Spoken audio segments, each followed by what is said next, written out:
Yo, guys, it's your boy HH, the boy HH. I've got my main man Dominic here, and I think, look, man, this is a collab that people have been looking forward to, and I think even before we even get to any kind of football discussions and so forth, I think this is good because I think people will definitely like to hear this. So, how did you decide that I want to go into YouTube talking about football and stuff? Was there can you remember a particular point that I want to do this or anything? So how did you even get into the game and then become this big YouTube dude? Well, first of all, I'd like to say hello to everybody watching this right now. Have hope, man. It's been a long time coming.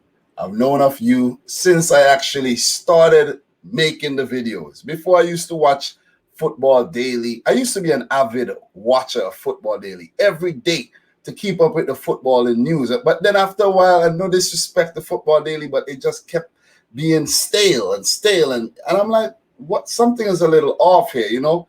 So I was, always watch the Premier League since I actually moved out from my father's basement back in like 2013. Before that, I never really cared. I'm going to keep it real. I never really cared. I was an international football guy. World Cup come around, that's me.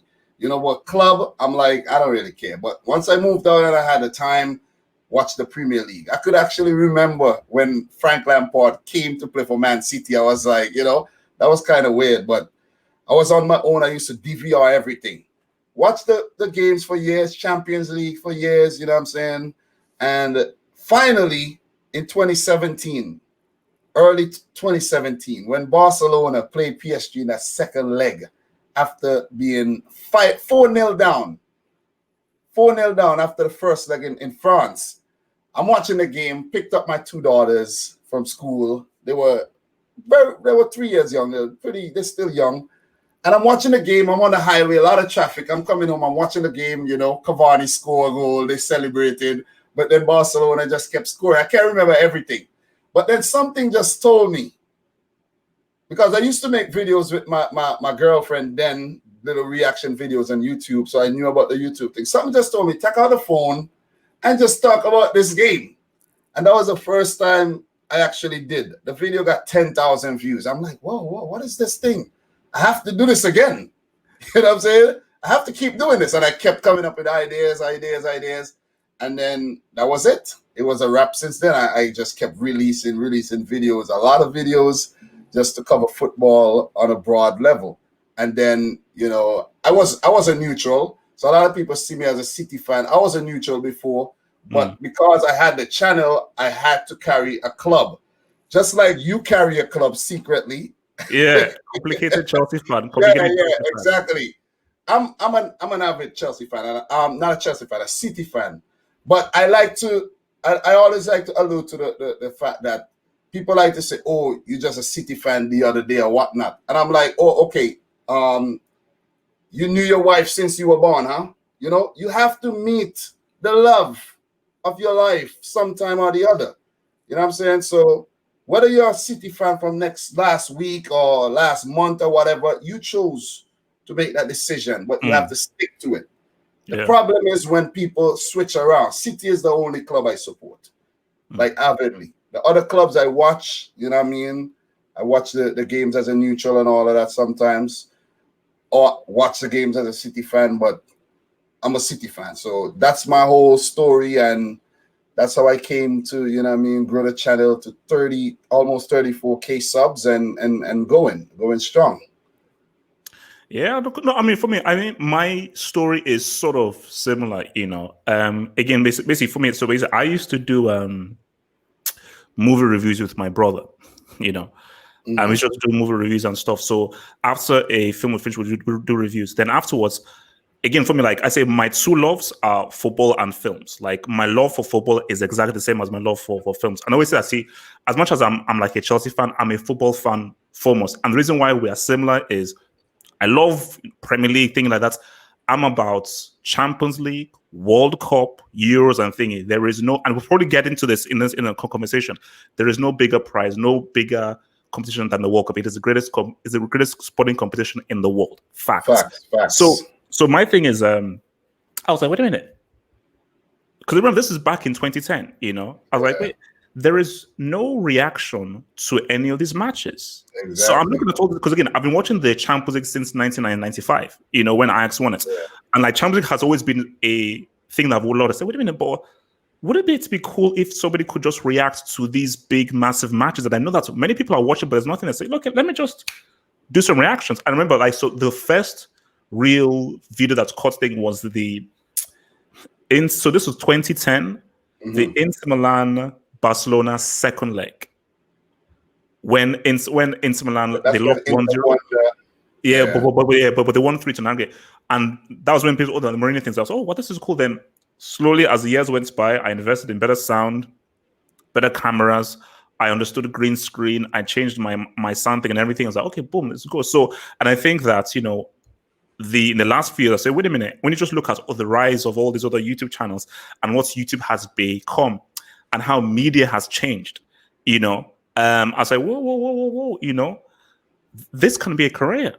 Like, for me, I thought, okay, this is just a pastime. I've got to get a job. So I did some horrible jobs. I did some horrible 9-to-5 jobs. I said, look, this can't be a real thing. And even my mom would be saying, look, you can't make money in this stuff, but you get a job, get a proper thing. But as I went through and I saw all the channels and I saw specifically the football YouTube thing rise, I was like, whoa. There can be something here because we're dealing with the biggest sport in the world. And what you're finding is, especially audiences, especially younger audiences, they are more drawn to the people who are much more animated, much more entertaining, have a bit more bite and say things that you just don't see on TV. Yeah. So, and I think that's the real thing. So I was like, let me provide the people something. So yeah. Yeah. And that's the same here. I try not to overthink things too much. It's like, if you watch a game, just talk about the game, give your thoughts on the game. It might not get 10,000 views, but the 500 people that watch it definitely appreciate it.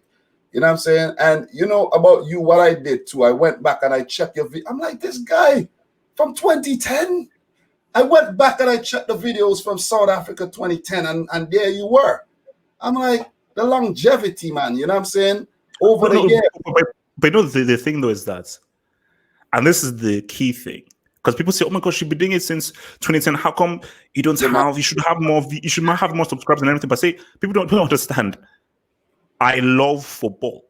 Yeah, I don't really care about the whole stuff. So even if I had a job, even if I had a great paying job, see, right now my job it's all right. It's pretty good. But even if I had that, I love the World Cup, and I just love talking about football. So the World Cup thing. I don't even really care, but I'm like, my gosh, I'm so into this. As soon as I finish, boom, let me react to it. Yeah. And what I do is I just put it out there and I wait for the next game. So I don't really look at the comments. So I just do it, get my excitement out. Just do it for the love, man. You do it for the love. Yeah. You're not going to stop because of the results. You're like, it's not doing well. Let me stop. And you know what? You know what's interesting about both of our channels? And I don't know if you realize that, but you and I were the only two guys to do the preview and the review for every single match. Do you know the funny thing? Because I remember I was just like browsing through and like, sometimes they will do like related channels. Yeah. If channels share something. And I said, why does this Dominic Rich keep on getting related to my thingies? So I clicked on it. I better say, this guy, just like me, is the only dude every World Cup that is doing previews and reviews of all the other things. And I think is because I'll probably get to this in this whole conversation is our appreciation for those international tournaments. And I think the thing is the way to find is that look, club game is huge, and the clubs are huge, Champions League is huge. But there is something, for instance, during the World Cup, I would get thousands of views for a game involving Iran. Because see, the thing about this is that when it's a World Cup, I am genuinely interested in every single country because see, for me, I went to an international school when I was young. So when I went to international school, it's made me really appreciate and have like and the end for learning about other people's cultures. And I love learning other languages, cultures, and people from other countries. So when the World Cup comes, the World Cup is about, wow, look at these guys who they speak this way, they have these kinds of names, this is their culture, look at their supporters, and so every single country I am hyped for. I really want to just see them do it, and because I love the whole David the Goliath, the small team trying to be the bigger team, and because that's so big, and I think people can see my passion for their country, despite of whatever they are, and that's something that the World Cup only gives you. So yeah, it's all about passion too, man. That's what keeps me going as well. I remember from 1998, that was my first World Cup. What just got me like so driven to watch the games, every game. I would watch every single game possible. That's the thing with me. I'm not just watching the country that I'm supporting at the World Cup. I'm from St. Vincent. My country never been to the World Cup, so I have to adapt the country or just be a neutral. But the thing is, what excites me is the star players on each team, and then the players that do well then gets a transfer to a big club, and then you get to see that player blossom and develop, and then you wait for the next World Cup and the next one and the next one, and then it's just it's just a passion, man. It's just a fire. When you get excited, about something. That's how I feel about football on in general. When City are playing, I'm excited. You know what I'm saying? Champions League. Any champ when it comes to the Champions League, anything, I'm hyped. Even the playoffs, even the qualifiers, I'm hyped for the qualifiers. Well, no, because I think because people would say that it is boxing, but you remember back in like the days during when gladiators used to fight back in Rome and sort of, and they had that kind of atmosphere of the people, and because which is perfectly shown in the film Gladiator. Yeah. But when you look at some of those Champions League games, especially against those big teams, there's that same energy, I believe, is there, where this just feels massive. This just feels like there is something truly, because for me, obviously all football is great because I love all football, but when the stakes are really high and it's really meaningful, there is very few things in this world can get me more hyped than that. Like a big Champions League game, a big World Cup game, a big Euro game where it's the best players, the best against the best. Nothing is better. It's too hype, way too hype, So, and just talking about passion, man. Last summer, right? It was so hectic. I'm telling you, I was talking about the Copa.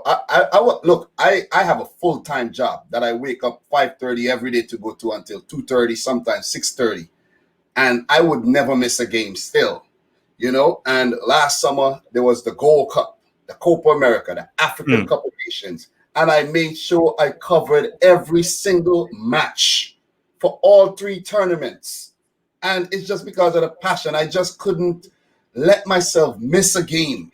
To talk about. Even if I didn't watch it, I would watch highlights. I just, it was just, for me, I couldn't miss a game. And that's just what keeps me going, because this thing could get a bit stressful if you focus too much on numbers and results, but you can't. You know what I'm saying? Do you know what I learned? Because before, I used to be about, the views, the subs, how many subs do I get from views? Yeah. But then what I found is, and I think only the last few months, especially doing live shows, is your core audience. Definitely. Now, obviously, the YouTube thing is that, a thing you should know is with every video, you should always be mindful of trying to get new people. So what's the latest news? What's happening right now? As soon as the breaking news happens, quickly react to it. Because the quicker you do it, the more chance you have of new people latching onto it. So that should always be that's a standard YouTube practice. But what you should always focus on is maintain that core audience, serve that core audience. And the thing is that there's some people who know that come Euros, World Cup, Nations Cup, there are two channels you'll go to. Yeah. It's Half of Football Hot and Dominic Rich. Definitely. Because they know that without doubt, because these guys have been doing it, that I'm going to get a preview, I'm going to get a review, and they're going to cover every single game.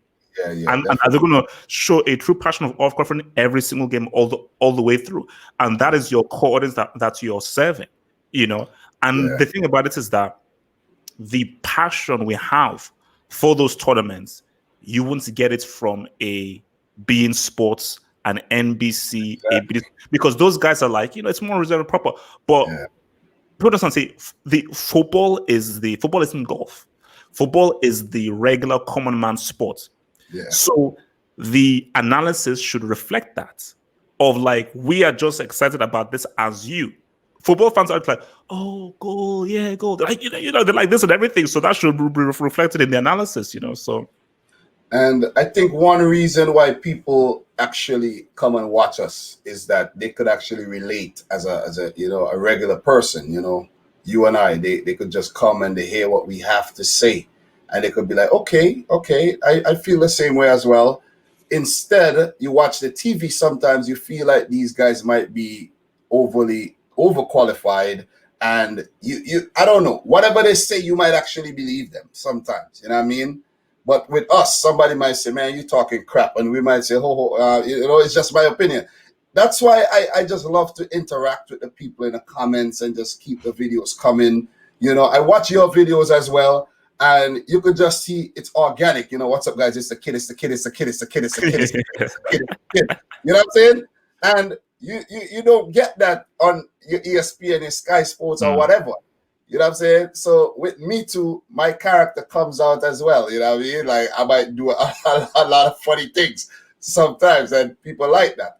But it goes back to not overthinking things or feeling like if you're qualified enough to talk about this. Anybody is qualified. It's just an opinion. You give me your opinion, I give my opinion. You might have a different style or better understandings of strategies and tactics. I may not. I may talk about other things that you might not touch. You know what I'm saying? I might give a different perspective, a more emotional perspective of the game than you might have, or you might do it better than I do. So that's what I love about this whole thing. No, but I think it's funny that you said the whole analysis thing. Is like, look, I would say like I've owned almost every management game, and I have studied for football quite a bit in my own thing because like when I was young, I watched every football match. I was full obsessive about every single magazine. So yeah, I have a very, very basic understanding of formations and tactics. But the key thing is that people don't want to be bored to death with tactics and everything. Yeah. See, that's why if let's say you're a viewer, would you rather watch 2-3 guys in suits in a studio talk about formations over that, or would you rather watch, perfect example, like how you started, in the aftermath, just think about it, put yourself in the view of you, in the aftermath of that, I call it the miracle at Camp Nou, in the aftermath of that PSG Barcelona game, would you want to go to guys saying, man, what is it that's, PSG did and everything like that, and let's try and break down where it's wrong? Or do you want the guy saying, what the hell happened there? You're like, whoa. Well, because everybody was like, what on? It is one of the most shocking games of all time. So you won't start to replicate again. Like my biggest video is 7-1 because that is the most infamous thing. So I don't want to hear about how did Brazil tactically go wrong at 7-1. I want someone to be like, what? I want someone to react how I am reacting and feel how I'm feeling, as in like, because again, I did for the first 2 minutes, I didn't say anything in that video because I was like, it's the most shocking thing I've ever seen in my life. I actually watched that game. I watched most of the World Cup games that were on TV. That 7-1 was shocking, man. That was shocking. No. I still haven't seen the game from beginning to end. Because I think when Germany scored the 4th or 5th, I left the room because I was watching it with my brother, and there was a girl that he brought over. I remember, like at 5, I just left the room because I said, like, I actually even feel embarrassed just being in the room and watching this. So I was like, I can't watch it because this is Brazil. It's Brazil, so they're at home. It's no because again, see, I have Brazilian blood on my mom's side, and unfortunately, like I couldn't, because I had two older uncles who were Brazilian, but unfortunately I couldn't meet them before they died and everything. But my mom always used to tell me about how football mad my uncles were and how Brazil, these guys, football is huge. So for that to happen on their home soil and so forth, like it is I would argue it is the most shocking sporting moment of all time. One of the most humiliating. The most humiliating, easily. That's it. That is worse than how Germany humiliated Saudi Arabia at World Cup. No, way more. No, because this is a World Cup semi.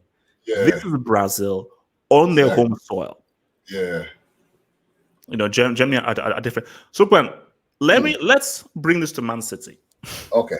Let's bring this to Man City because you see, I wanna start with Pep.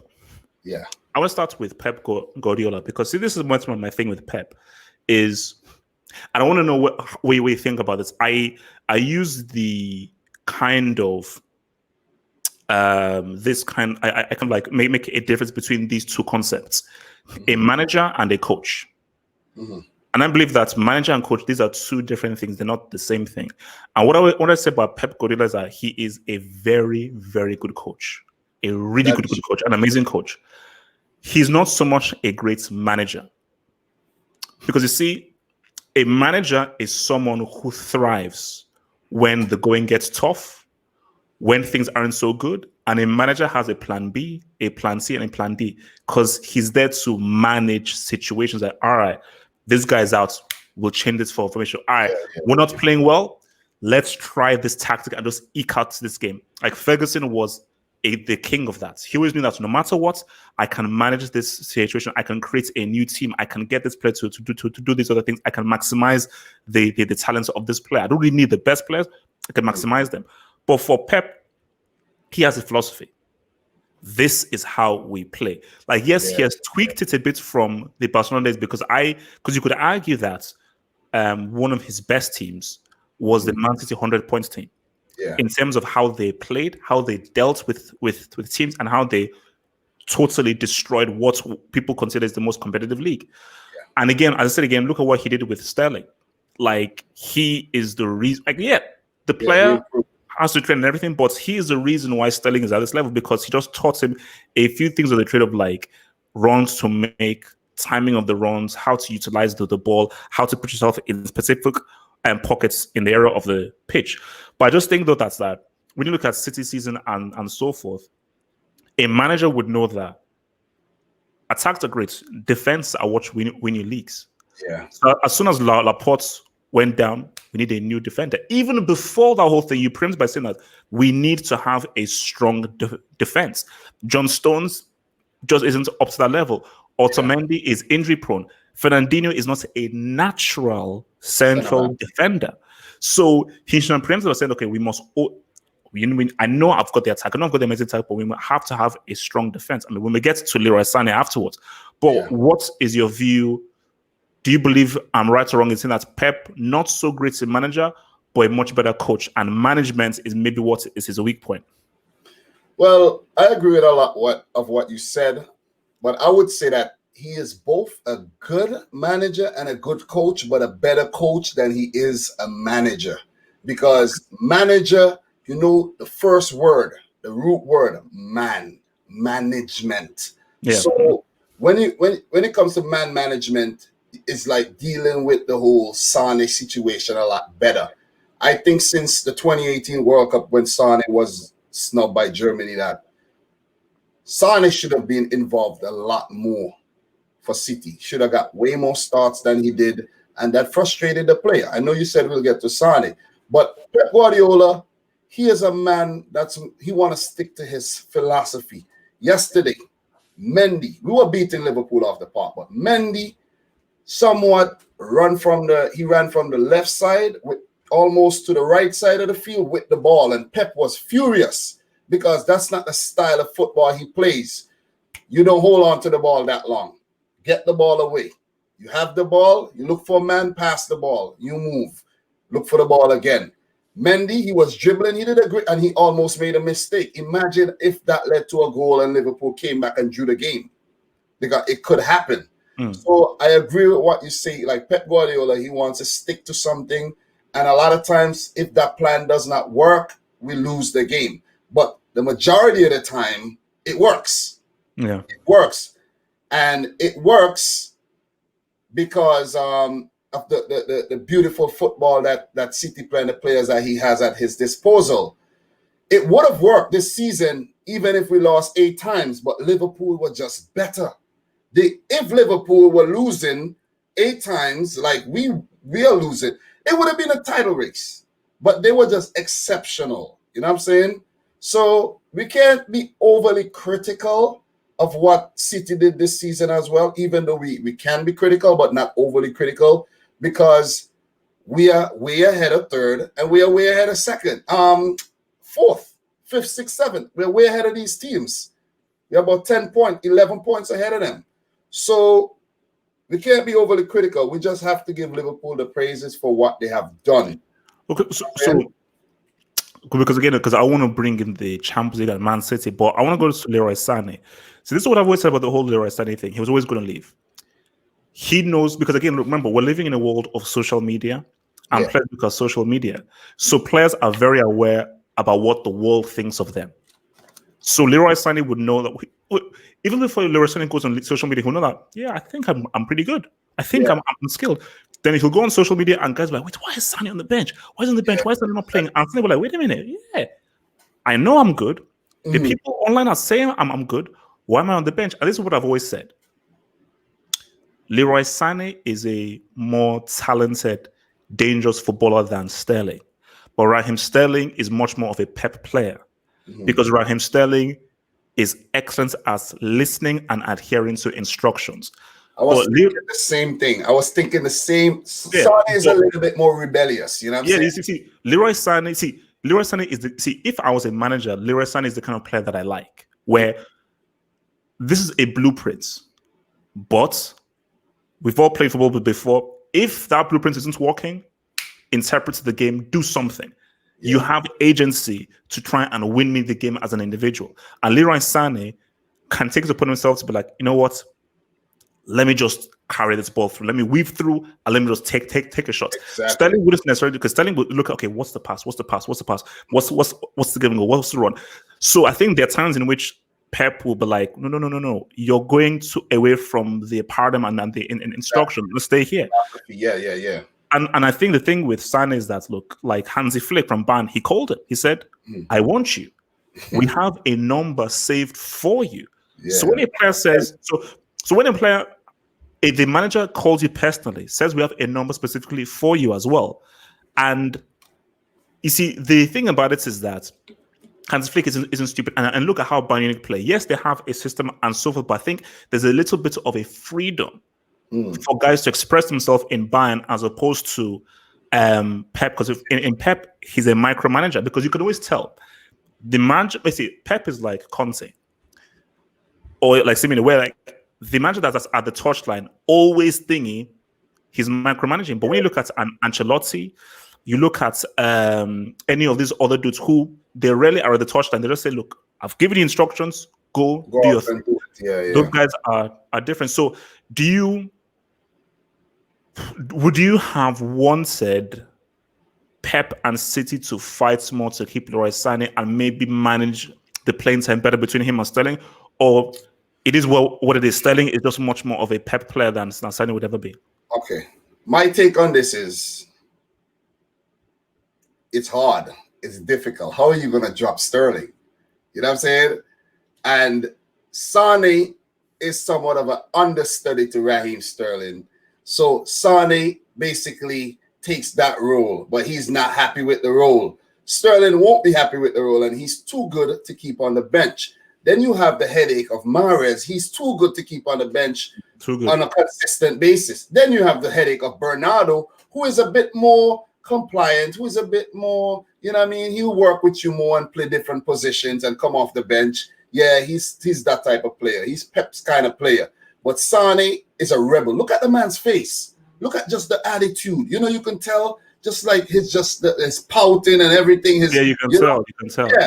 And if you watch the way Sané plays, and you mentioned it, Sané holds on to the ball longer than any other City player, maybe with the exception of Riyad Mahrez. But Sané is an individual type of player who's going to want to take things on his own and make it happen. And he has done it in the past. But, you know, it's like a kid when you're like, yo, man, stop doing that. Stop doing that. Something's going to happen, but they keep doing it. But then they end up and they surprise you and do something exceptional, but it's not your philosophy. It's like, yo, I told you to stop. I know you're doing well, but stop doing that.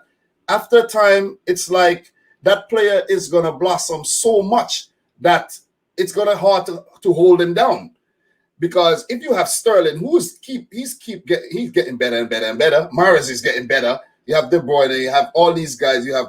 It's hard. You have Foden coming through. Sané is like, look, Bayern is over there. On their wings, they're using Perisic, who's been playing for God knows when. You have Coleman always injured. You have Gnabry, who could play on the other side.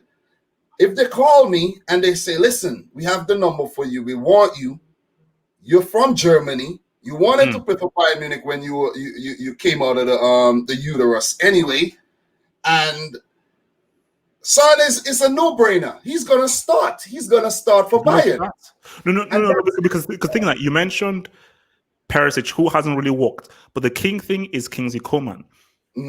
Kingsley Coman just hasn't grabbed onto that position. So Sane knows that this isn't a Raheem Sterling situation. Exactly. He knows that Kingsley Coman just hasn't really set the world alight, because Sterling, you could argue, in those previous two, because I said that you could make an argument that Sterling should have maybe been an argument for the Ballon d'Or based on his contribution to a 100-point season. He was key. So Perisic isn't doing that. Coman isn't doing that, and Coman just hasn't been able to stamp down on that position. So Sane knows that I am going there as a marquee player, and also Hansi Flick knows that the future of Germany, German national football, is Gnabry on the right. Exactly, and Leroy Sané on the left. That is what is going to be used for Germany. So Bayern Munich are like giving Germany a framework of what is going to be there for the next 5-6 years. So he knows that. Exactly. I think, look, it's the right move. I can't be selfish with this. I'm mad, but I can't be selfish. It's what's best for the players. Sané is my favorite City player, or he was. He's no longer with the club, and I'm pissed off that Pep did not make the man happy enough, because he would have stayed. He would have stayed on. Wait, but let's put yourself in Pep's shoes. You know that Sterling is doing exactly what you want. Yeah, it's difficult. And he's also producing, because see, that's what for me. I used to get mad at Pep. I said, wait a minute, let me just put myself in Pep's shoes now. How do you make Sane happy enough to stay? Because Sterling is doing what I want him to do. Yeah. And he's being very effective indeed. So, because see, the key thing is the first point. I have a philosophy, which isn't my philosophy, because I would always go for a Leroy Sané, and I would always ride with how Leroy Sané goes. No offense to Sterling, because Sterling is a top player, but I'm more of what Leroy Sané is about. But then if you're Pep and you put yourself in Pep's shoes, you're like, this dude is doing what I'm doing. So it was almost as if like this was always going to happen, because you just had a situation where Sané and Sterling, they're fighting for the same position. Yeah. Because forget about the right side, like Leroy Sané is an inside forward. You know, so well, okay, actually no. Now I'm thinking about it. Look at how Leroy Sané plays. Yes, he can play as a winger.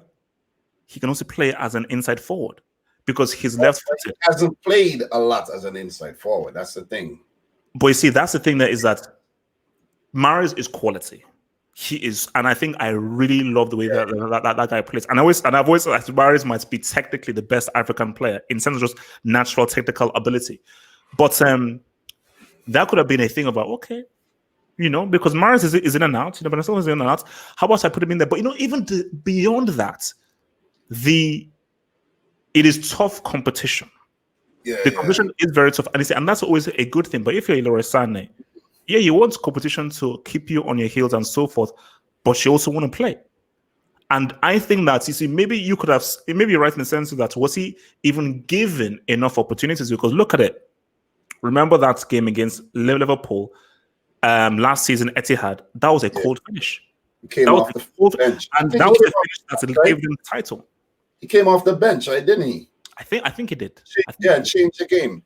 That's what Sane is capable of doing. Is a devastating player on the wings. What I have a question. I'm not sure, but wasn't Germany, Joachim Löw, using Gnabry and Sane up top in one game, if I'm not mistaken? He might have. I mean, because I remember I watched in those Netherlands games. I believe they were both wide, and I think, did he have Max Kruse? I mean, I'm sure someone in the comments not Kruse as a striker. I don't think it was Kruse. I don't think so. But in there, I'm not sure. But what I'm saying though, Sane, as you said, he could be used as an inside forward. Who knows? Maybe he should have gotten more opportunities as a center forward for City off the bench. Who knows? Who knows? You know what I mean? And I think that's a position that we're struggling in right now. The forward position. Look at Jesus. Look at Gabriel Jesus. Like since restart, this guy hasn't scored a thing. He hasn't done anything. So there's questions over him too. But before the restart, he was doing really. Before the break, he was doing really well. So do you know my thing about Jesus? That's what I said about, because I've been looking at him all the way through. I don't think that Pep is the right manager for Jesus, because in Jesus I see a potentially really top striker. But I think because Pep has a very specific system and he wants his strikers to do very specific things, I don't think Jesus is allowed to really express himself. Yeah, so I think Jesus in a much more attacking team, offensive team, where he can dribble more, he can move more on the ball, he can move around a lot more. Because again, Jesus, the guy has a lot of ability, which we just don't see. Exactly. You know, but I think again it's like, so even veering off right now, because this is what I've said and people have called me crazy. I believe that, and maybe this can be a jump off for getting into a bit of Champions League talk. I think that City are one of the strong favorites to win the Champions League. You know, and my thing is that, you know, that's good. That game against Real Madrid is going to be huge. That's going to be a huge game because Real Madrid are playing really, really well. But I think that City have their eyes very, very focused on the trophy. Now, we can't ignore, we'll obviously talk about Bayern Munich. We'll obviously talk about Juventus and Cristiano and the whole Sarri thing. But do you believe that, I mean, what are your thoughts about that City Real Madrid game? Up to 1-2 away goals. Do you think that is a very strong position that it makes it very hard for Real Madrid to now turn that around? Because Real Madrid are doing really well. I just don't see. I just think that City, there is a real urgency to, like, we have to win it.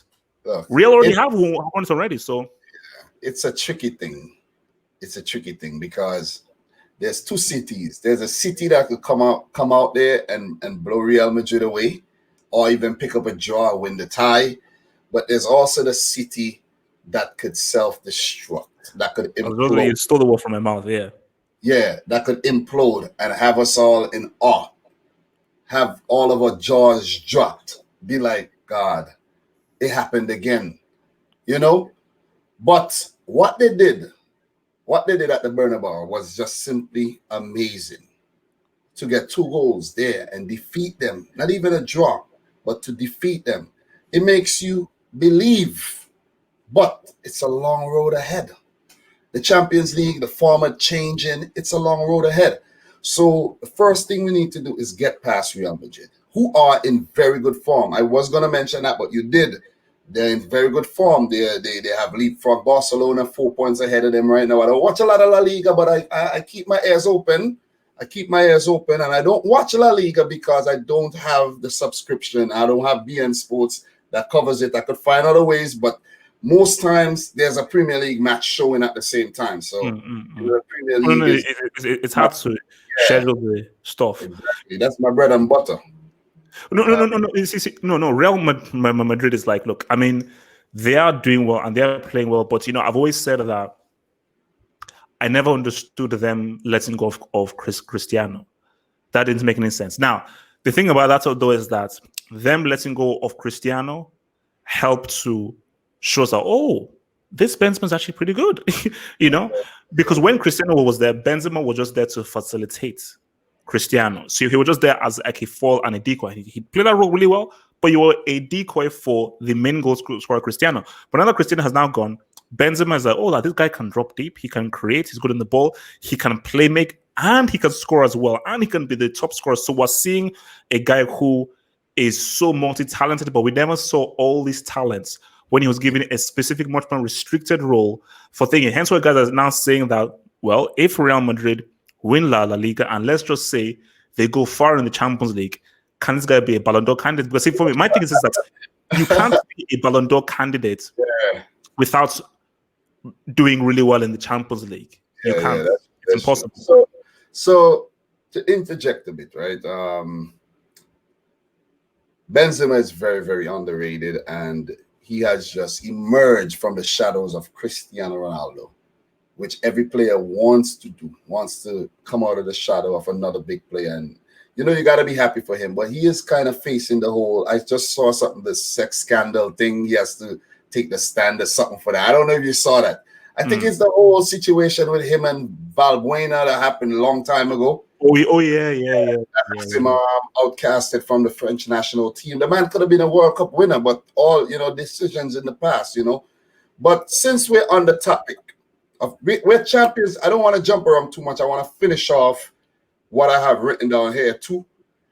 We're talking about Champions League. I think City could get past Real Madrid, but we have to just keep our focus, concentrations, levels really, up there and get past Real Madrid. My question for you, do you think Chelsea could get, overturn a 3-0 deficit though? You see, I'm always hopeful. You always have to be hopeful and and for me, first of all, my initial thing is that I'm doubtful, but this is the Champions League. I remember, I think this was This was 04, the 03-04 Champions League. I think AC Milan beat Deportivo La Coruña. I think it was 5-1 or and then Deportivo then beat them 4-0 in the reverse. We've seen crazy things happen. Liverpool scored 3 goals in the second half of a flipping final. Yeah, that was amazing. I mean, if you're going via statistics and face value and logic, you would say no, because it's Bayern Munich. They're playing really, really well. They're looking really, really, really, really good. And they feel that, and Neuer even came out and said, no, we can do something this season. We can do something this season. And I think, so let me just first do with the whole Chelsea Bayern thing. Who scores the first goal will be key. If Bayern scored the first goal, it's a wrap. It's over. Like, psychologically, it's over. If Chelsea score the first goal, and if Chelsea score early, psychologically, it's like, okay, let's not. Because again, it does not mean definitely that we'll turn it around, but it is imperative Chelsea score the first goal. Because if they score the first goal, then it's like you're now putting seeds of doubts in there. Then the key is about, can you get that second goal? Because if you get the first goal and you can now somehow quickly get the second goal, the tie has changed. The tie has changed.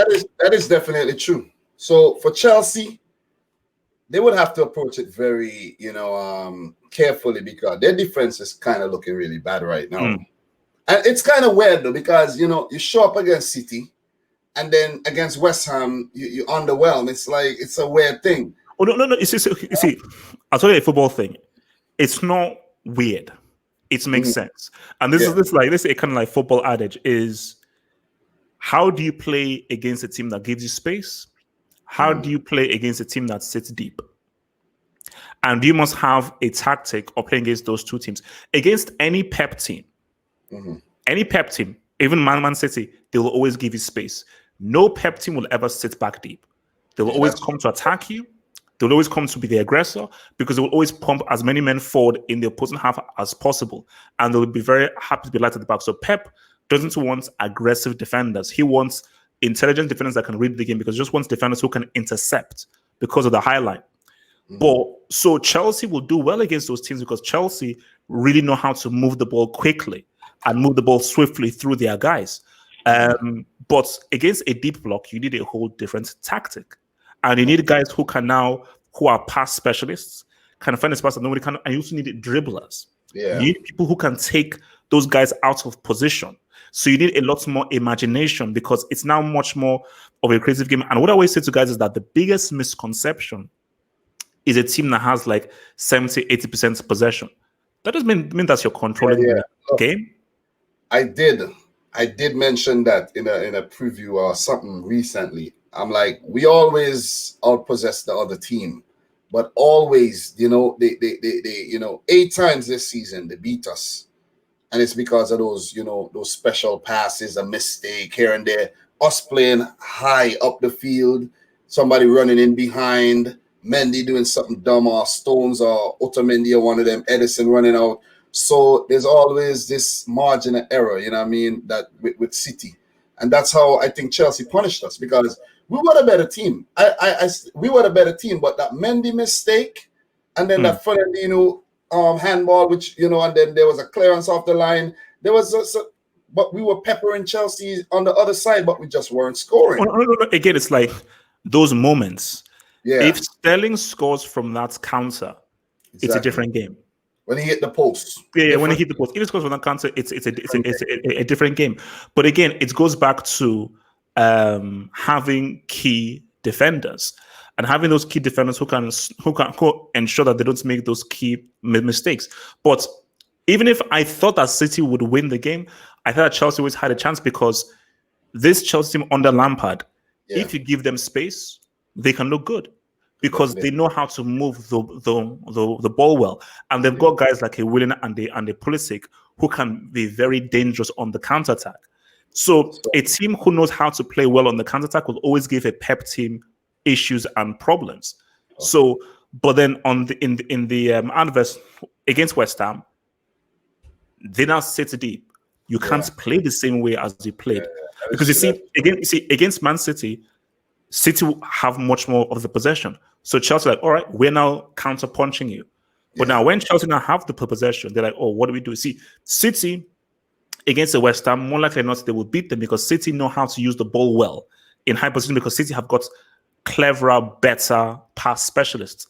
Chelsea do not have a single pass specialist in the entire team, which is crazy. What about Jorginho though? But he wasn't playing though.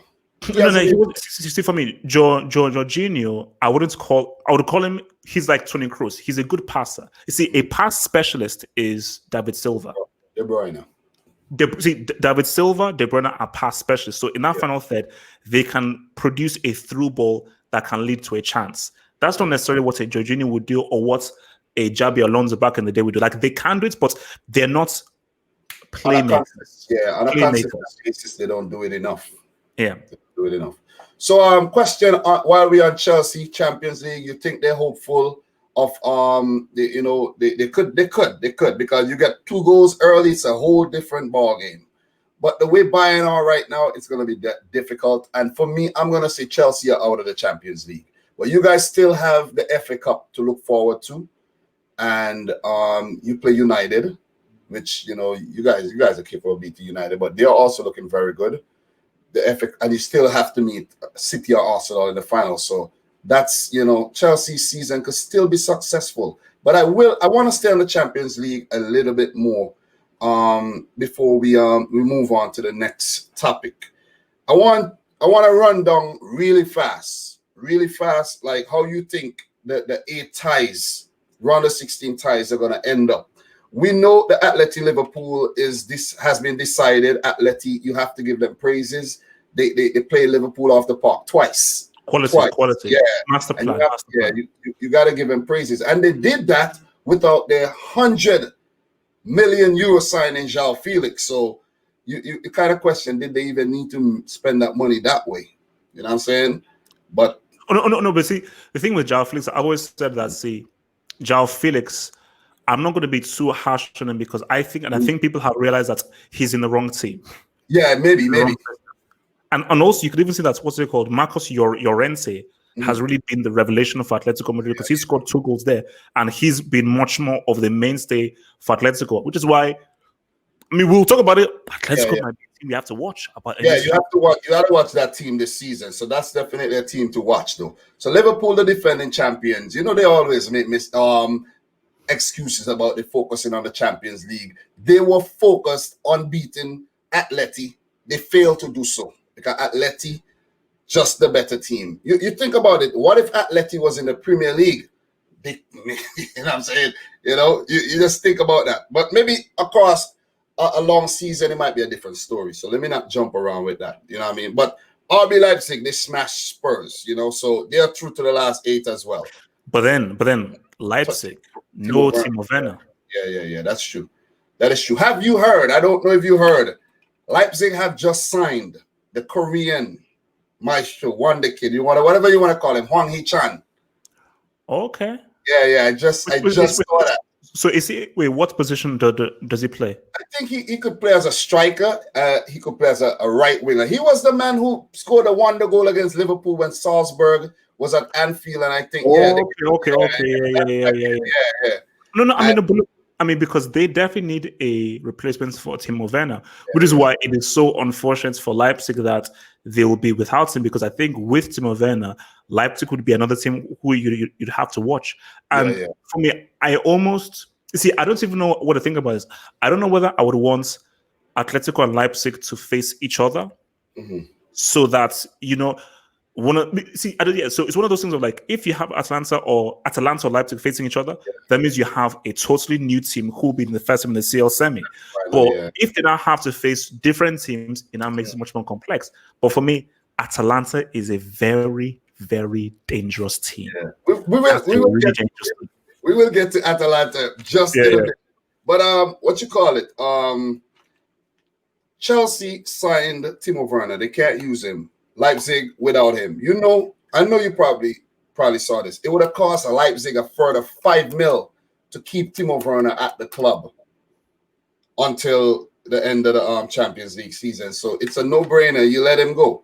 You know what I'm saying? That's a lot of money. 5 mil to keep him there until that tie. And who knows? I mean, if it's me, again, I don't know what their finances are. I don't know what the books are. So that's really them. But for me, I would argue long and hard to be like, we could do something here. Yeah, that is true. That is true. Remember, these are now one-off games. One-off games. So if with Timo Werner, who knows, we could go really far. Yeah. So that 5 mil could have been worth it if we get maybe to a final or maybe do something crazy. Because anything can happen in football. That is true. They could have made that 5 million quadruple. They could have won the thing. But the thing is, with Leipzig, it's a tricky team because now they have pushed Dani Olmo further up the field, playing as a striker as well, alongside Nkunku. And Nkunku could play as a striker. He was a striker at PSG. And he has been creating a lot. He has been, and they're still looking to lengthen the deal for Patrick Schick, still trying to get him on a permanent, which I don't think would happen now they have signed Hwang Hee-chan. But they have to try to extend that loan deal a little bit further so they could have, Schick for the quarterfinal, where you could meet a team who's a bit rusty. What if they meet PSG? And PSG haven't been playing any football. They could actually have the better day and, win the tie. So Leipzig, very good team, man. Very, very good team. Angelino moved from City. He's playing well over there. They have a solid backline in, Upamecano, Mukuli, Kanote. They have Orban. It's like they have Halstenberg and Klosterman. The team is so good. The team is, that's what I like. I like stuff like this. There's still the Swede there, what's his name? Emil Forsberg. The team is good. You have to give credit to Nagelsmann. Like, for a guy that's young to do so well with this team, I think is simply incredible. And like, they've had an amazing season, which is why I'm excited to see what he can do. Because again, like, so basically, there's this Nigerian striker, Victor Osimhen, who plays for Lille, and he's about to be on his way to Napoli. And the guy said, okay, where should he go? Where should he go? And the guy on my stream said, he should go to Leipzig. I was like, that would be because remember, they've sold him over, and that would be a very good signing. Because again, it's like, what is good is if you're a young player and you've got a young manager, I think that is a really good thing to have. Because young managers, I just think, have a better management, and they can have a better rapport with the players. And also, Bundesliga is so good for young players as well to go through. Definitely. But so if Victor Osimhen is going to move to Napoli, it definitely means Milik is out of the door. I've been seeing a lot of rumors on Milik. No. Basically, I think they're saying that they're thinking of Milik moving on. So that's why they want. And also, there's like, if you're going to, because apparently the reports I've read is that they are willing to pay like 60 or 70, so they really want him. And Gattuso said, I was reading that Gattuso said that the only player I want this summer is Osimhen. That's it. I want to know that he's the only player I want. So if they want him that much, it must mean that, okay, I want him as a starting striker. I've watched him, I've seen him, we've studied him, we've scouted him. This is the guy that we need to take her to the next level. You know who must be really happy right now? The folks over at Lille, man. They sold Nicola Pepe for 72 Oh wow, million pounds, and Victor Osimhen now. So those guys are making cheddar. I'm But you know telling the thing, Dominic, though, is I see as good as that is though, and this is what I've always talked about is that I feel that the football world would be so much better if we had better parity. Imagine if Dortmund kept hold of Lewandowski, Götze, Kagawa. Imagine if Monaco kept hold of Mbappe, Bernardo Silva, Fabinho, and sort of. Imagine if all these guys still kept their players. It would make things far more competitive. Like Monaco, with a very young team, got to the semi-final of the Champions League. they won league on that season as well. Yeah. And the thing is, what if a fit Marco Reus in that Dortmund team all throughout the season? We would would be insane. No. You see what I've always said? I've always said this. If Klopp had stayed at Dortmund and didn't lose their players, guaranteed they win a Champions League. Guaranteed. And they almost did. They almost did. Yeah.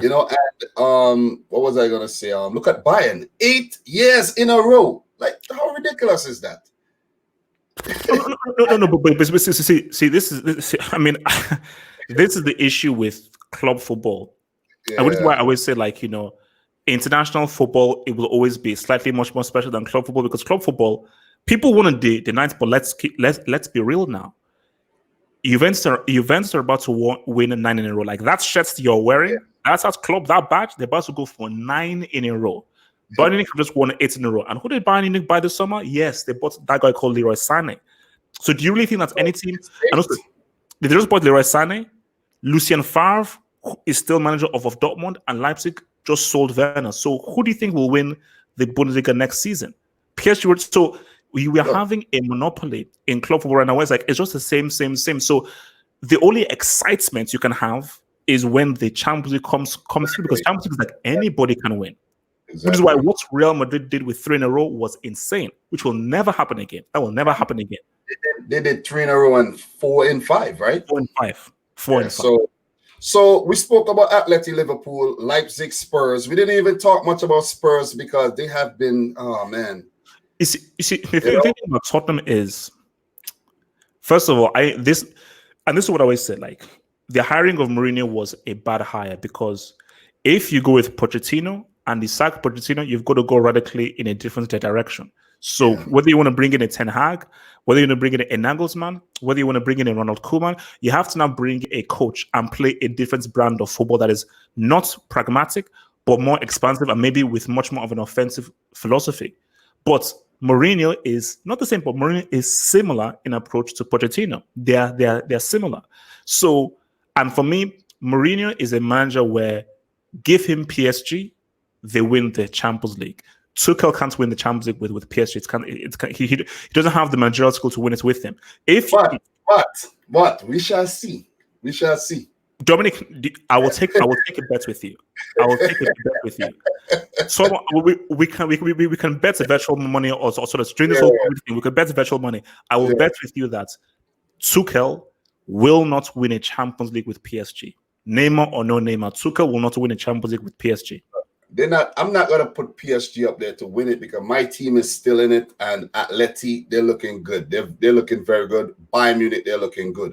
But Spurs, they have looked really inept. Injuries have really ravaged their season, and they're struggling to get top 6 right about now. Right now. They're 9th. They're struggling to get top 8 right now. Okay, so let me ask you this: if you're Harry Kane, do you push to leave, seeing what's maybe happening? Do you push to leave, or do you still stay? Because remember, I've always said, and I don't know, it's just something I'm playing like FIFA and everything, and Harry Kane moves to Man United, and I'm like, it's just I don't know, I'm a City fan, but it's just the ideal move for an Englishman to move to the club that dominated the Premier League era. That's the ultimate move for Harry Kane. I don't know why he's still at Tottenham Hotspur, to be honest. Could become a club legend there, I know, but you're not winning nothing. No.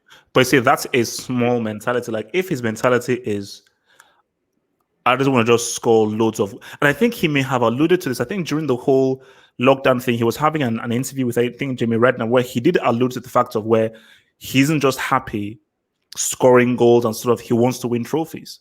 Yeah. And you will only be respected in this game if your goals lead to trophies. And any self-respecting professional football player, yes, goal records are cool, but what you really want is I can go home, look at the mantelpiece and be like, aha, that's my Premier League crown, that's my FA Cup crown, that's my thingy crown, and look at those things. The goal scoring crown doesn't glisten as brightly as the Premier League crown, the Champions League crown, maybe the Euro crown. That's what defines you as a professional player. And Harry Kane can't do that. He can't do that. He have individual awards, but he doesn't have anything with Tottenham. So, and he won't. And look, he could have last season. They were in the Champions League final. And I know a lot of us argue that should he have played? Should he have played? No way. Wait, didn't Pochettino drop Lucas Moura? Who scored? Who scored a hat-trick in the semi-final? You know what I mean? No. Seriously. Please, Dominic, please, because I told you, like, this is something that I will hold over Pochettino forever. So you play a semi. A player scores what, in my opinion, I say the best hat-trick ever scored in terms of quality was Rivaldo's hat-trick against Valencia. That's the best quality hat-trick. The greatest hat-trick of all time is Lucas Moura's hat-trick, which is just insane. How does a player who scored the hat-trick in a semi that gets you to the final, how do you then drop him for the final? It is one of the most mind-boggling things ever. And the guy that you play is a player who was injured for 5 months. See, this is the thing here. First game back. Right? What? First game back. Yes, it was his first game back. So you see, that is where you have delusions of grandeur and delusions of who Harry Kane is. See, if that was like a Cristiano or a Messi or someone of that ilk, if they were injured, I would still play them because I know what they can do. Exactly. And I know that, and I know what they've done in these Champions League finals, and I know what they can do if you put it. So I will say, you know what, it is worth the risk because I know what they're capable of. Harry Kane has not done anything even close to what Messi and Cristiano have done in the Champions League. So it is insane. And also, many Tottenham fans will tell you, and this is like a little hidden secret that sometimes Tottenham actually do play better without Harry Kane. Because the issue that Tottenham have is that because Harry Kane is the emblem of England, England's captain, the emblem of Tottenham, managers feel that they have to play him. But what they realize is that, you know what? When they had Eriksen, Lucas Moura, and Dele Alli, they play faster, they play quicker, they have more movement. But with Harry Kane, there's less movement, and Harry Kane is much easier to defend than guys who can run behind you with speed. So that is true. So that's it for Spurs. They're out of the Champions League. So Atalanta, they totally dismantled and utterly destroyed Valencia, the Murciélagos. Total deconstruction, bro. So I've actually made a few videos just praising Atalanta. I like their style of play. They made which is their deal. They made Pasalic from Chelsea permanent. They made Duvan Zapata permanent. They brought in guys like Ilicic, who has totally revolutionized his game at the age of 32. And they have Papu Gomez there playing well. They have a whole bunch of little known defenders there just doing some big things, overlapping as well going forward. The team just looks really, really damn good. You know what I'm saying? And they could do something. Believe me. See, the thing about why Atalanta are dangerous is you will always underestimate them. And that will be to their advantage. I think with Atalanta is they have scored. They've scored 77 goals this season. So they've scored the most goals in the major European leagues. So a team, and which is why they're so dangerous to face, because no matter how much you try, if you're a Bayern, you're a Man City, you're a Juventus, you will underestimate them. Listen, because well, I know how good they are, but naturally you just will. And once you do that, they have a clear advantage. And the team who can score so freely in a one-off game is dangerous. Look, because at now you what, don't even have a second leg to try to rectify that. It is this. exactly. It's this. It's just this now. Look at what they did against us in the draw, second leg draw over in Italy. Look at what they did in the group. They were out of the group basically. The last 3 games they came back, smashed Shakhtar, smashed. Who else was in our group? Was it Shakhtar Donetsk? No. Yeah, it was Shakhtar and Dinamo Zagreb. Yeah. Destroyed them, and they made it through. And now they're in the quarters. So I'm really, really proud of what Gasparini has done here, what he has built, and no, because again, it's like because I used to watch Serie A, Gasperini has been around, and so it's just so crazy that's how he's just been able to find this kind of spark with this group of players. Because again, none of these, apart from Zapata, who I've sort of known as being like I will never watch Copa Americas. None of the guys are sort of that well known. Ilicic was just sort of he came around, so he's been able just to see that is amazing. Managed by you're maximizing these dudes and you're creating chemistry. Because you know what I always say? 10 individual amazing players will probably lose to a great team. True. Because more likely than not, a great team will probably beat 10 individuals. Those 10 individuals may be supremely amazing, but you're individuals. But and within the paradigm of a football match, a really good functioning team with great chemistry will beat just a bunch of individuals thrown together. So, very true, and that's what's going on with Atalanta right now, man. They've been in really good form. Valencia, I think I wasn't even expecting them to come through to the round of 16. They had managerial problems and all. Yeah. They brought in the young guy, Saladis, and they have just been all over the place. And then he's been sacked. I believe. He got sacked. I think he got sacked. I think the ladders got sacked. Yeah. Oh shoot! I didn't see anything on that. But with the whole Rodrigo thing, them thinking about if to keep him or if to sell him because the club, finances and all of that. So it's no surprise that they were out. So we're done with that one. Do you think Leon could defeat Juventus? They have a 1-0 lead, right? Yeah. So here's the thing here. If Juventus don't come through, Sarri will be sacked. Definitely, I think will be. Yeah, Syria will be sacked. Now, my thing about it is, Juventus, I believe Juve will come through. But now, listen, this is a big but. If this was done before this whole COVID thing hit, Juve for sure that have turned around. Memphis Depay, he's fit again. You see, Memphis Depay, and we'll probably got to talk about the Euros afterwards. But Memphis Depay make things a little bit more exciting. I still feel Juventus will get the job done because them at the crib, they'll be able to come through. But it's just that because look, this is a Juve team that still aren't fully functioning well. They're not really fully firing on all cylinders. But also as well, keep in mind, the French league, which I call the Uber Eats. Uber Eats, yeah. Yeah, the Uber Eats. They've declared the league. Yeah, basically. So Juventus will be more match fit than Lyon, which is also a disadvantage to PSG as well. But that is true. But could Lyon be at an advantage with more time to prepare and no play? Look, we don't know. It's a one-off game. Remember, they have Hassem Aouar. Very talented player. They have, I don't know if Lucas Toussaint will be available because he has moved to Hertha Berlin, their record signing. And I don't know if they extended the deal a little longer so he could stay on at Lyon. I don't know. But Aouar would be a player to watch for sure. Goalkeeper, Anthony Lopez, definitely. If he does not make one of those errors he made last year against Benfica, or was it this year against Benfica, this Champions League when they are, I can't remember. I think it's this season. It almost came back to bite them too. So he would be big. He would be big. And Memphis, if guys like what's his name, the Ivorian there, I forgot his name, right? Maximum, what's his name, boy? Maxwell Cornet. Yeah, Maxwell. If these guys come good, because I could remember when Lyon beat City in the group, and this team could shock this, and plus they have the 1-0 advantage. Guys, look, we don't know what's going to happen here.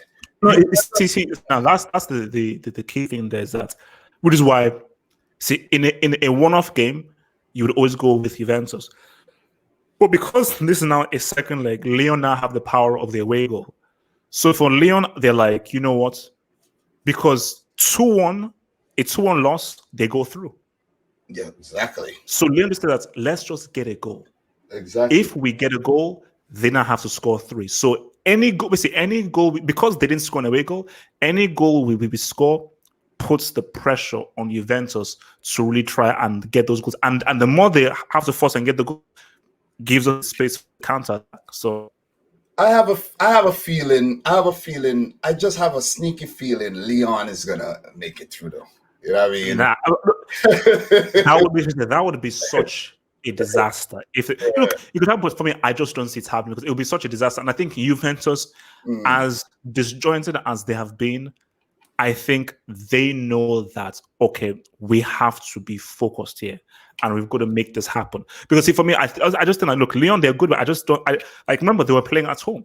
So now they now have to play away from home. They're not really a match fit. And Juventus, I believe, there is more pressure on them than Leon. And I think that pressure will give them that extra oomph to see them through. The thing is, we have seen teams come back from restart and just played like if they weren't, there was never a break. True. So, and plus there's no home fans, so the home advantage goes out the window. True. So it's like Leon could show up on the day and as you said, all they need to score is 1 and lose and allow 2, and that's it. But see what I say is that, look, I still feel like you have 2 advantages when you play at home. You have the fan advantage, but you also have the pitch advantage. Because there's a thing known as pitch familiarity, is that a pitch you play on like 4 times a season, your brain gets used to it. And it's a kind of subconscious thing that you have towards it. Whereas like a guy where, I've only played this pitch like maybe once a year, twice a year. They don't have that kind of familiarity than you have. So that's another little small advantage Juve can have. So that is definitely true. But I'm gonna keep it interesting and fun and say, Leon, hold on to this though. we just have 2 more to run through real quick. Napoli 1, Barcelona 1. Do you think that do you think it's written that Setien is gonna screw everything up?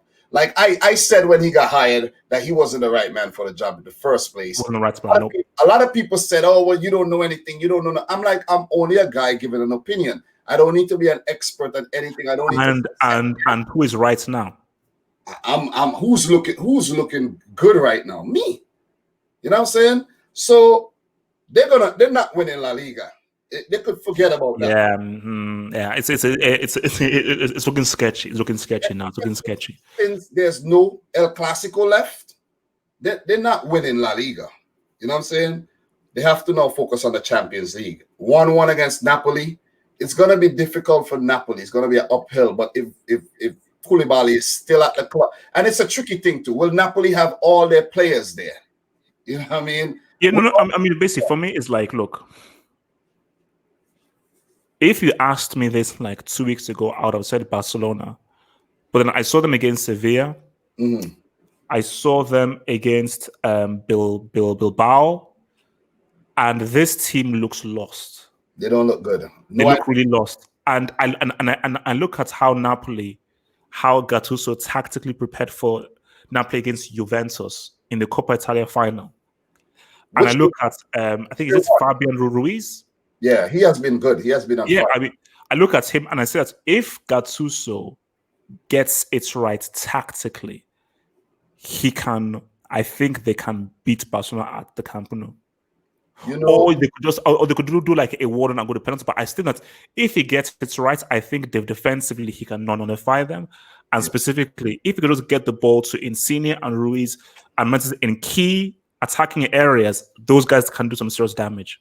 I was about to mention. I don't know. Somewhere we sort of aligned. It's like some of the words you say, I'm about to say it. Some of the words I'm saying, you was about to say it.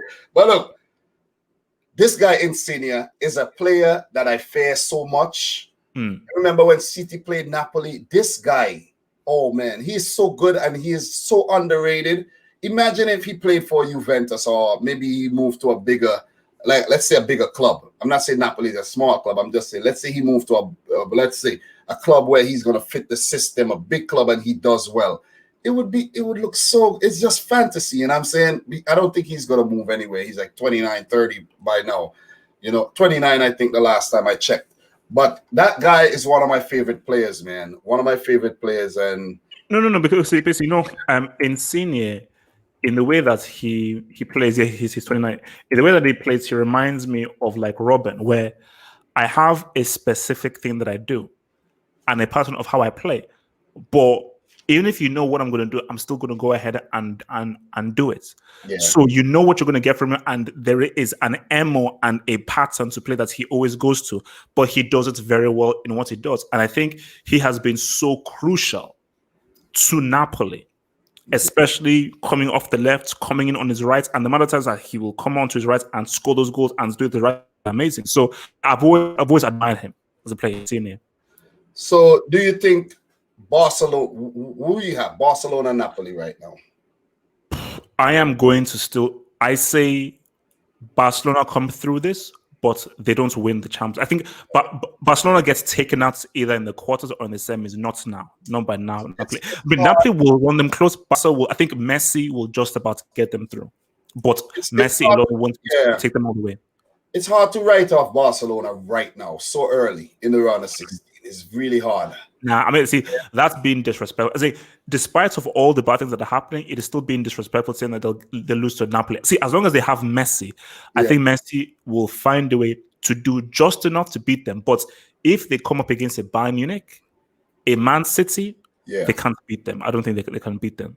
Question, since we are in Barcelona, reports are circulating that Messi don't want to stall in negotiations for contract extension beyond 2021. Do you think he would leave at 34? Like, think about it, 34. He's 33 now. Do you think he will leave Barcelona at 34 to move to another big European club? You see, Dominic, this is the golden question, because it's not. This is where I began. Messi will never leave Barcelona. Yeah, and I always had the idea that he will retire here. He went through the youth system here. The club paid for his bills when he was going through like some medical issues and everything. So he feels he owes the club. And Messi, because again, I look at Messi on Instagram, I look at his stuff, and he strikes me. This is me using my sixth sense. He strikes me as someone who doesn't want to shake the boat, likes living within his comfort zone, strong family man. So if I just connected the dots, it's like my family is used to being here. They're happy being here, family being here. Why do I want to change and everything? And the other thing too, Messi doesn't even speak English. He doesn't even try. I don't think he speaks any other language. Maybe he would understand Italian. But and that is a key thing there. See, like, I think, remember, Cristiano, he moved to England by speaking English and also I think when you're in Portugal, you learn Spanish. So Portuguese and Spanish are two things that you both learn.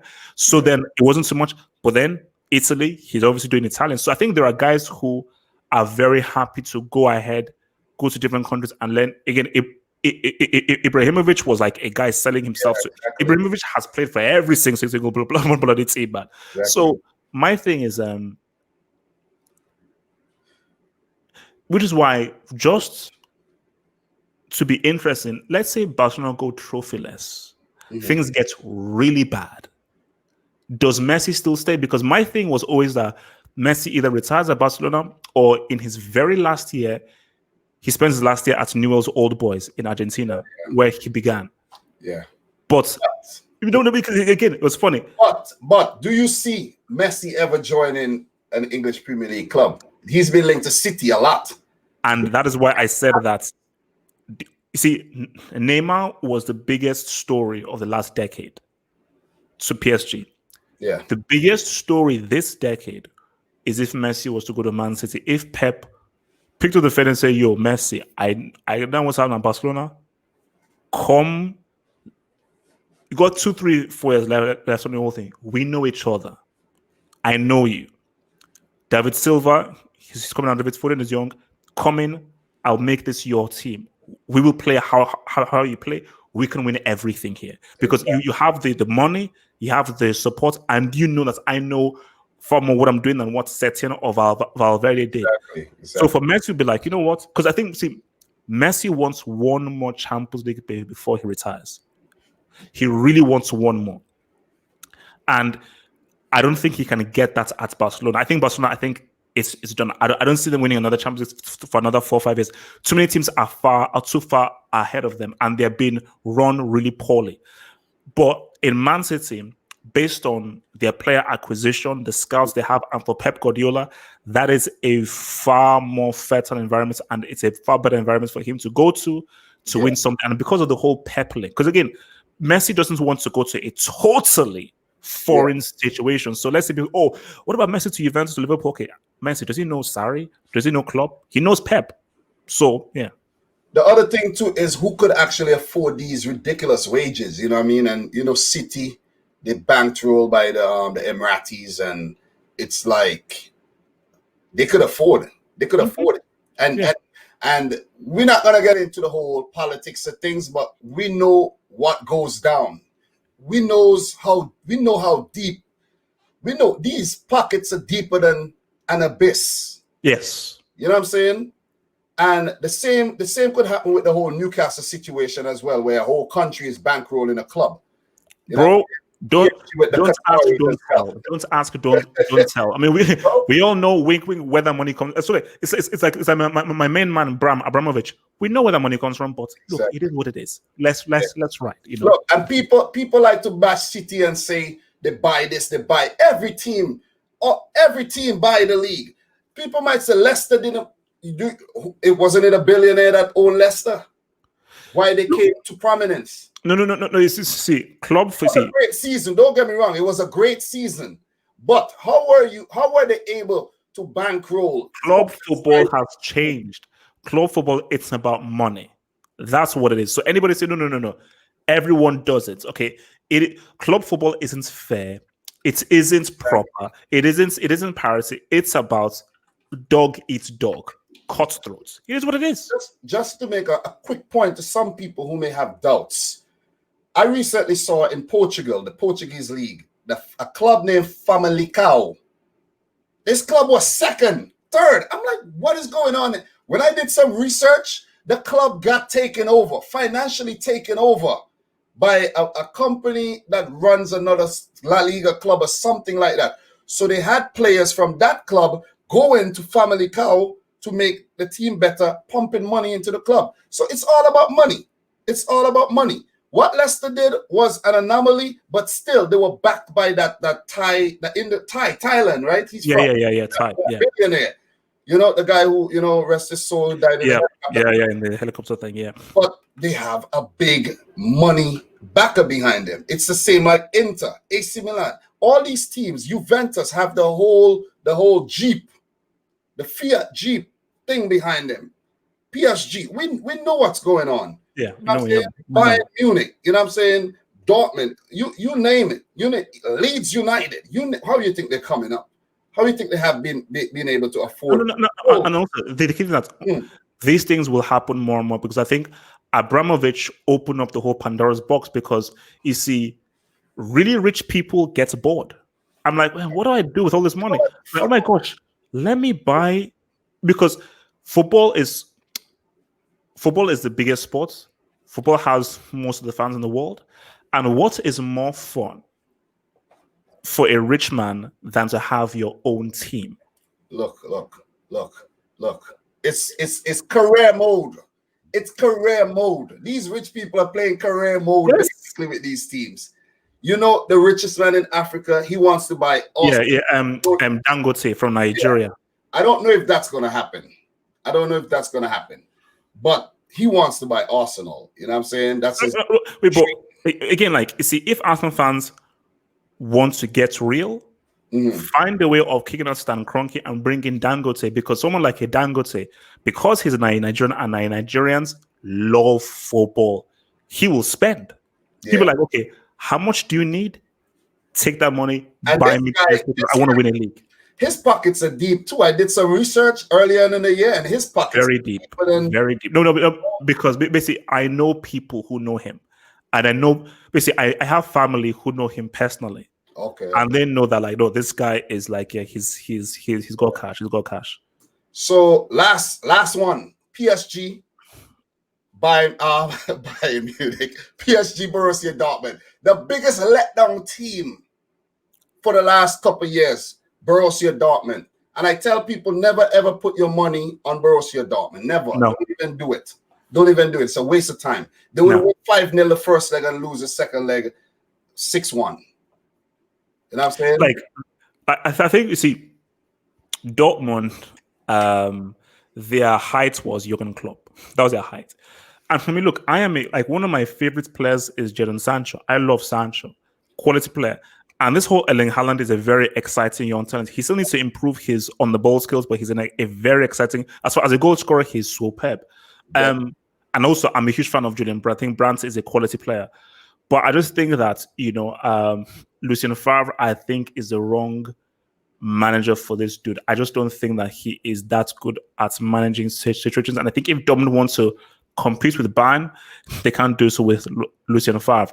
And I think, see, this is the thing about, because we'll blend a little bit about PSG.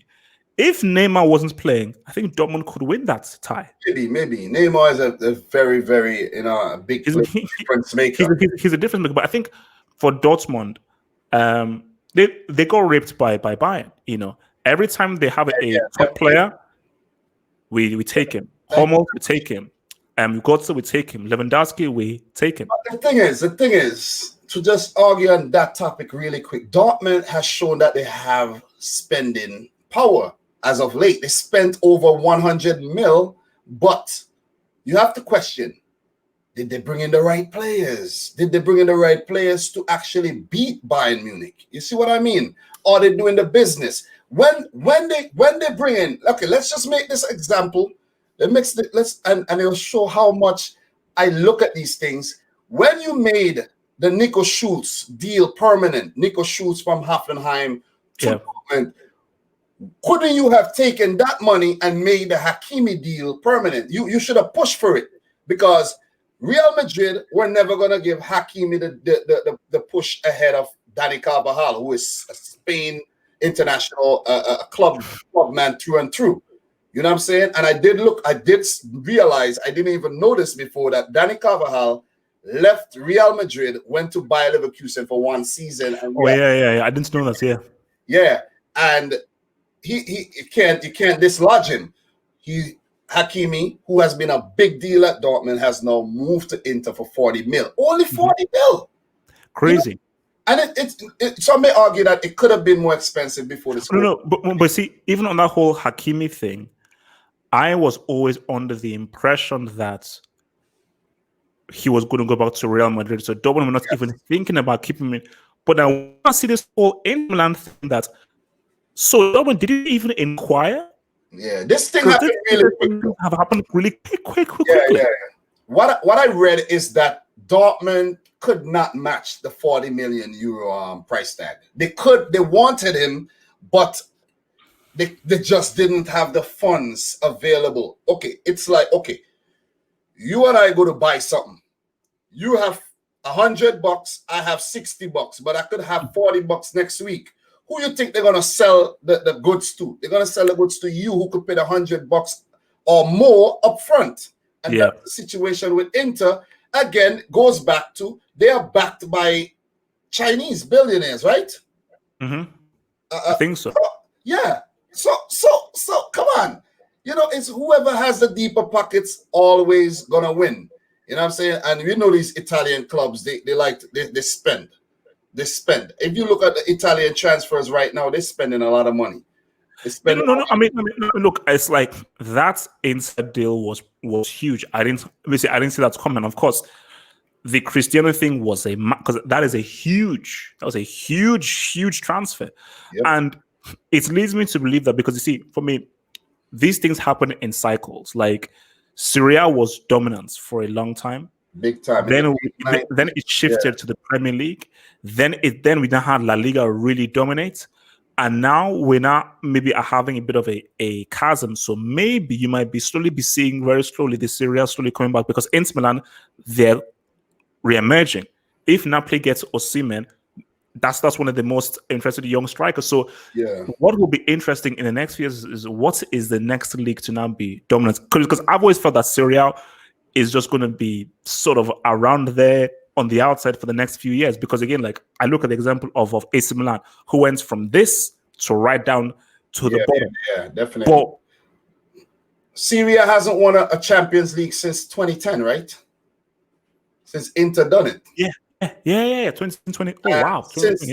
Since then, La Liga has been dominating. The Premier League has won 2. Chelsea, Liverpool.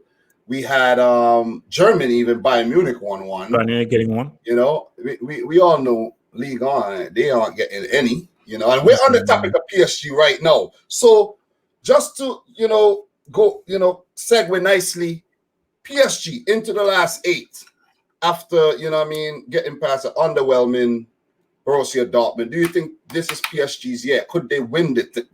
I want you to just keep it short, under 1 minute, because we all know how you feel about PSG already, but do you think... As I keep saying, look, man, it's so apt that we started with the whole miracle at Camp Nou, and that was the video that really got you into this whole thing. Because for me, I feel that was a key defining moment. And I believe, for me, I'm Nigerian. So in Nigeria, we believe in witchcraft. Yeah. And this thing called juju. I believe that there is a hex.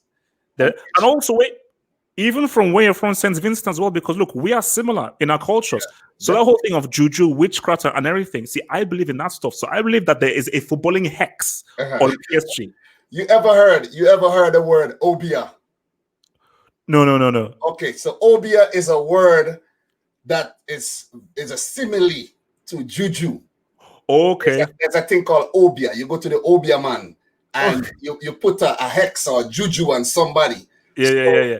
You believe that there's some type of obia, and obia it goes to the French culture as well. It could be some kind of obia on PSG. 100. Basically, it's similar to Brazil and Germany and 7-1. Until Brazil win a World Cup, there is obia and juju on Brazilian football, and I think Brazil will not. I think that could be like a 10-year hex. What they did on them. So, but back to PSG. This is the thing. PSG have never been knocked out of the Champions League while Neymar has been on the pitch. So whenever you look at the second leg, he's always injured. He's always injured. Like against what's it called? Against Man United, he wasn't on the pitch. I remember that. Against Real Madrid, he wasn't on the pitch. So what I want Neymar to be fully fit all the way through. Let's see what happens. One-off games. So he can be fit. You see, this is why I still don't believe that PSG will win it. But someone asked me that, who in this new format, one-off games, who does it suit the most? It really suits PSG. Yeah, because it suits PSG for 2 reasons. It suits them because less of a chance of Neymar getting injured and so forth. It's less games, and also PSG are not reliant on their home form. You see, this format is horrible for Barcelona that really rely on Camp Nou. Camp Nou, yeah. But and this format would have been really bad for Liverpool, who rely on Anfield. But for PSG, they're like one-off game, a full team, we can beat anybody. We can beat anybody, but I just don't see PSG doing it. Neymar injured during last season's Copa America. They still won the thing. Yes, right? But PSG won't be able to do it. But if a certain phenom, the prodigy by the name of Kylian Mbappe comes big in that game. Like he needs to live up to this expectation of being the next. It is huge. Yeah. It is like no. As in like Mbappe is very. Cause this is something that the Messi and Cristiano fans don't want to hear, and this is stuff that they really hate to hear. Mbappe already has a World Cup. If Mbappe can get a Champions League Who has the better resume? Because people say, "Oh, look at the." Let's just put it. I know Messi and Cristiano have scored all the goals, all the Champions League. If Mbappe shows you a World Cup winners medal, scoring in a World Cup final, single-handedly dumping Messi out of the World Cup, and he shows you a Champions League winners medal, for me, that's a better resume But than the anything. thing is, Mbappe will win multiple Champions Leagues throughout his career because I don't think PSG is the last destination for him. Oh no, there you go. It's like if he remains at PSG, I don't know about multiple. Real Madrid seems to be like that is the destination, and Mbappe at Real Madrid, and so Mbappe at one angle, either Hazard or Vinicius at another angle. Wow, then this is something totally new. You know, that is something totally new. So, Exactly. but because the issue is that he has burst onto the scene. Like, look, he was 17 for Monaco. Down City, they beat City. Remember? Yeah, and also I think this he's the youngest player to score in consecutive Champions League knockout games. The man is just good. The man is just good. What he did at the 2018 World Cup. Look, I'm working on a new channel to just talk about World Cup, right? And I'm hoping to have you on there in the future. Oh, for sure. I'll be there. I will be there. Just give me the call. I'll be there. Give me the call. I'll be there. I haven't unleashed it yet, but I have Kylian Mbappe as the avatar kissing the World Cup. That's because this guy is gonna be something great. But look, Double H, we have circled. We started and you mentioned we started with PSG Barcelona, and we have ended talking about PSG. I have right now maybe another 3 hours worth of conversation right here on this paper right here, and I want us to continue this another time. Oh yes. I want us to talk, and I'm gonna mention this to get the fans excited. I want us to talk about 2020 Ballon d'Or potential candidates. And we have to do this soon because I want to talk about the top 5. So I'm talking about make some time. Let's do this maybe next week or something. And also we have to have, I think, because of what we specialize in, we have to have a long conversation about the Euros and break down the different countries. I think that's something that I definitely want to have a discussion on. The thing is about the Euros, I have to be honest, because we haven't had international football for some time. I'm kind of rusty. So but the bit about this is that we're just looking at where the players are at now. That's true. So looking at, like, forget about what they do for their countries. These individuals, like De Bruyne, again, we'll talk about this when we talk about De Bruyne has been exceptional. I think I'll be ready for that. But we need to talk about Premier League top 6, top 5 race, Premier League relegation, and we have to talk about next season's how we look at next season. And I want us to do this pretty soon. That'll be a hot topic. It might take us only an hour to do, but it's really hot right now because look, just a small preview. Liverpool, they're through already. But City, you could say City run away.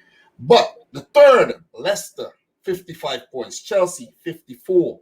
Man United, 52. Wolves, 52. Even Sheffield, if they didn't start so badly, but they came back and pick up that big win there against Tottenham. 47 points. You have Arsenal at 46 points. We have Tottenham and Burnley on 45 points with Everton 44. It's tight. Europa League places, Champions League places are up for grabs. Plus, at the bottom, the relegation race is heating up. You know what I mean? They have Watford, Aston Villa, Norwich, who I think are already out, and Bournemouth. West Ham kind of maybe saved their skins with that win for Chelsea against Chelsea, but they're not safe as yet. I still think West Ham is in the conversation, even Brighton. So we have to talk about this. We got to talk about this, and I think this is a very nice way to end today's video. It would be a nice, tasty video for people to watch. No, because see, that's it. We can't give guys everything. We can't just give everyone everything. We've got to always tease a bit of a tease, but this is a very good, nice tease of like the kind of content guys will be getting. Because this is definitely something that we should be doing on a somewhat regular basis, because I just think like having the back and forth and the conversational thing, it makes for better content. And you know what? I have to commend you as well because there's not many people, and I say that all the time, who could go an hour, 40 minutes non-stop. No mistakes, no stalling. just sharpness on point. You know what I mean? You bouncing off of me, I bounce off of you. So look, man, it's all about chemistry. And what makes a good team, what wins titles and such? Chemistry. Chemistry. Chemistry. Chemistry. I mean, no, because again, it's like, I think specifically, hopefully, because against the Champions League, it's all going to be done in August. So I think specifically, what would be very good is after each game, obviously I do my reviews, but we have to have like a roundup. Yeah, definitely. So after the second round games, we have like a specific roundup. We react. Quarterfinals, we react, and we just react and just really dissect all those games, and we put that out there. We're gonna be doing this thing going forward, man. Definitely, we'll be doing this thing going forward. And I'm telling you, we could go on and on and on and on and on, non-stop. So I like to just thank you for taking the time. Thank you as well, man. Thank you for the time as well, bro. And yeah, definitely, because I woke up very early today. I did a transfer video and all. I just like to get things done. Just like you. I know you like to cover your things. I like to cover my things too. And I do this just because I love doing this. It's something for me to do. It's a hobby. Like you're a kid, you just want to do things. That's how I am. You know what I'm saying? And we're going to be doing a lot more in the future, man. So, guys, thanks for watching this video. I know a lot of people got to the end of this video because I love long videos myself. I love long form content. I'm not the type of guy to be like, yo, man, it's 30 minutes. Let's end this thing right now. Look, there could be a day we could go 2 hours. I don't care. You know what I'm saying? But guys, thanks for watching the video. Subscribe to Have Hope. Subscribe to Dominic Rich. Remember, guys, subscribe to Dominic. I mean, most of you guys probably know him from my thingy, but Dominic Rich, trust, because if you like my content and what I do and my holistic approach to football, you will like him, because we approach it because yes, we follow clubs, but we're not club merchants. We are basically, put it this way, we are football fans first. Before we are fans of anything, we're always football fans first and foremost, which I think is the key thing. Yeah. So guys, what I want you to do, leave any suggestions in the comment section down below. Like the video. Definitely smash a like on the video. And I just appreciate your time. So until next time, I have this thing that I like to do. You know that. Until next time, peace out. Rich. Peace. And you peace.